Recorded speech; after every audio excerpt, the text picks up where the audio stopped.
This video, I'm going to be shedding some light on the Ravi Zacharias Scandal. I believe this video will bring a greater understanding to you as the viewer as to what is actually taking place spiritually.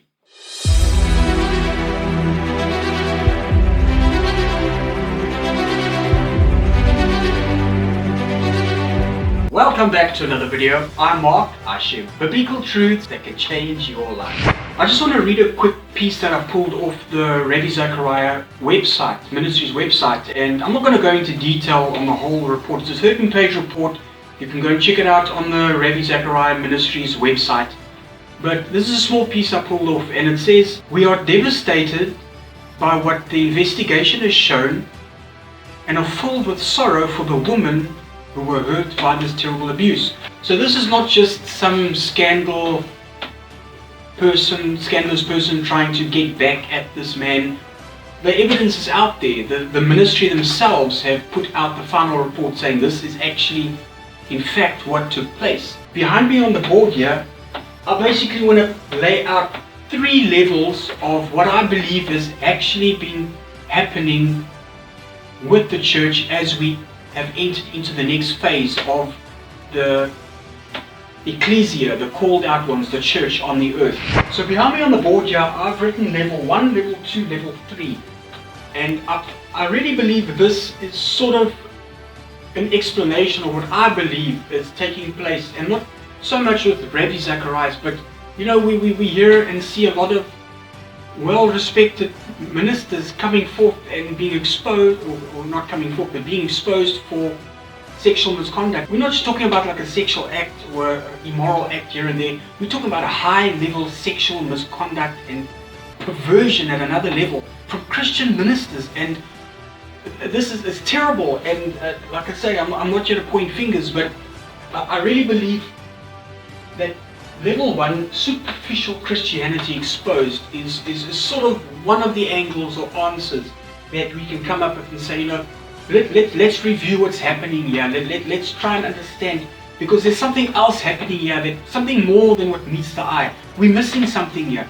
That's the seeker-sensitive message, the Christian message that we have tried to make appealing and culturally relevant to the society today.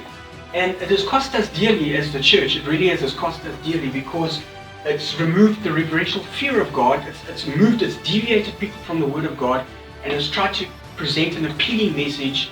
You know, it's just grace, love, anything goes, and grace and love is true. God's grace is greater and far further than what we could even comprehend. But if it's going to draw a person away from living a moral life and having reverential fear of the Creator and being an accurate representative of Christ, then that cannot be a message from the divine. I'd also like to add to this level 1 the false prophecies of Donald Trump being re-elected. Now, thankfully, some voices came forth and said, look, we prophesied inaccurately, we didn't hear from God, and I respect and commend them for that. The majority of them silent, nothing, they haven't come forth. But that's between them and God. We're not here to judge. They will have to give account to God for whatever the case was. Level 2, I've put Christian idolatry falling, and this is a very, very important one, because I truly believe that in this hour, in the phase that the ecclesia, the called out ones, the church of Jesus Christ has now transitioned into, this has to take place. Christian idolatry falling or crumbling.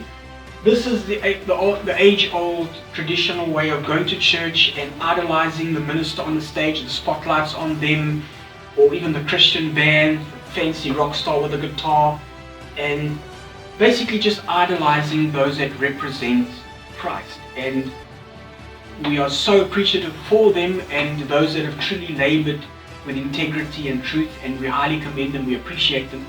But the majority of this picture has been completely inaccurate and aberrant from the early apostolic movement that we find in the epistles.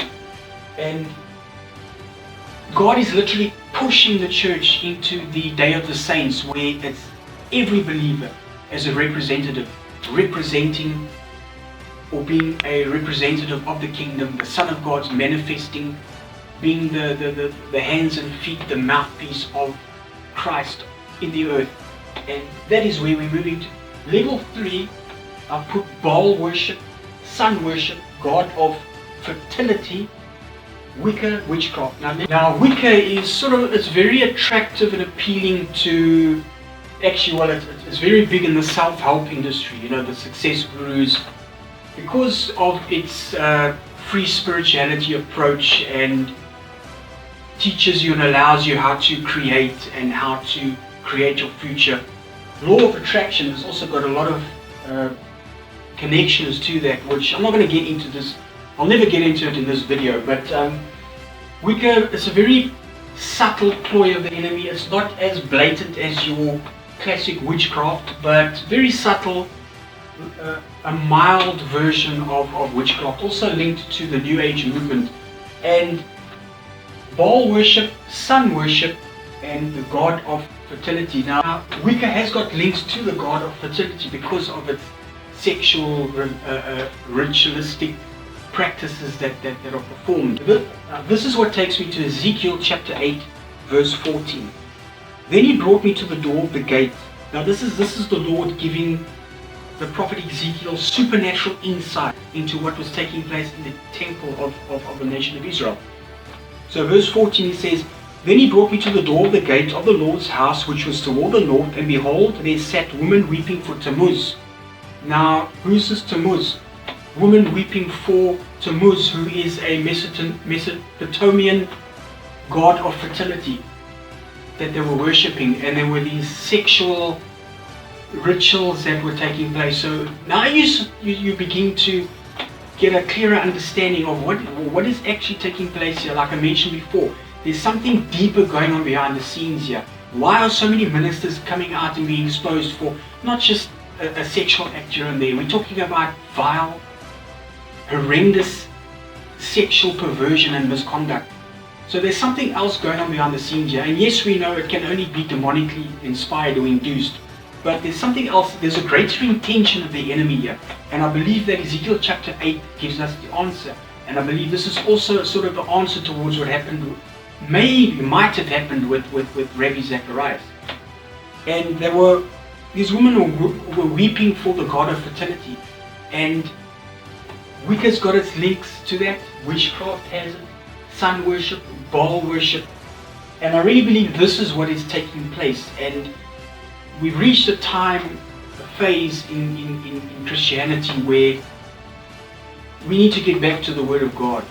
We need to sharpen our prophetic eye, and we need to be like Ezekiel. We need to be like the Ezekiels and the Elijahs and the Isaiahs and the John the Baptists, and receive supernatural insight from the divine to be able to see with a prophetic eye what is actually taking place in our times, and start to steer the church back onto the road of accurate doctrine.